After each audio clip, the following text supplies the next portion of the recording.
Selam aleikum, hoqë thot, burri më ofendon sytë fëmijëve, ndonjë këshill janë hadh, aleikum salam rahmatullah. Mas pari më mirë do t'ja kisha dhënë këshillën e atij burrit tanë. Është burri liga i cili e ofendon gruan në sytë fëmijëve. Nëse duhet me këshillu, këshillojnë vetëm. Jo në sytë fëmijëve. Ti që ka me bo motër në këtë rast. Aspektin legislativ, s'po t'jap nëj fetfa me thonë mere këtë hapë, pa ditë, qëtë, në gjysh, bane këta, bane ata, rrinë, dajo. Kisha me thonë me fillu me falë namazin për me i ba balë sfidave, me ba sabër, me qëtësu vetën me namazë dhe me ba dua namazë. Dhe më thonë, qëllimisht po t'flasë veç nga aspekti fetar. S'po du me thonë, nëse s'mun me duru në dajo, këso gjana nuk po du atë pjesë mes teje, familjes tane, vetës tane, rrethanave ti që i ke. Unë nuk po du me marrë atë guxim edhe me të folë në këtë pikë. Edhe pse ti e din vetën tane deri sa mund me mri limitet tua.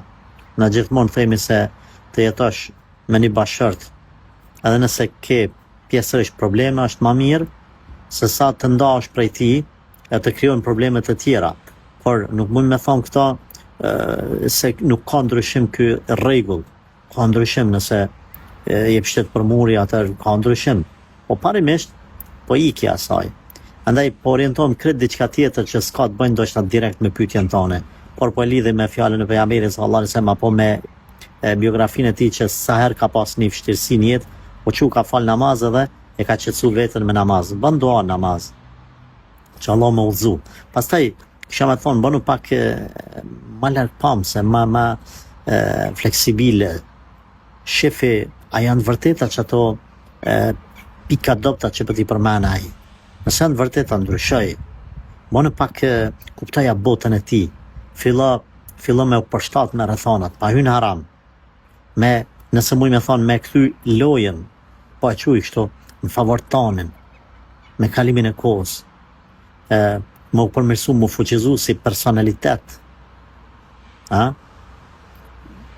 Ndoshta këto do të këshillon si këshilla kështu, këshilla internetit shpejta, pa i njoft detajet dhe rrethanat, as bashkëshortit tanë, por as të tuat.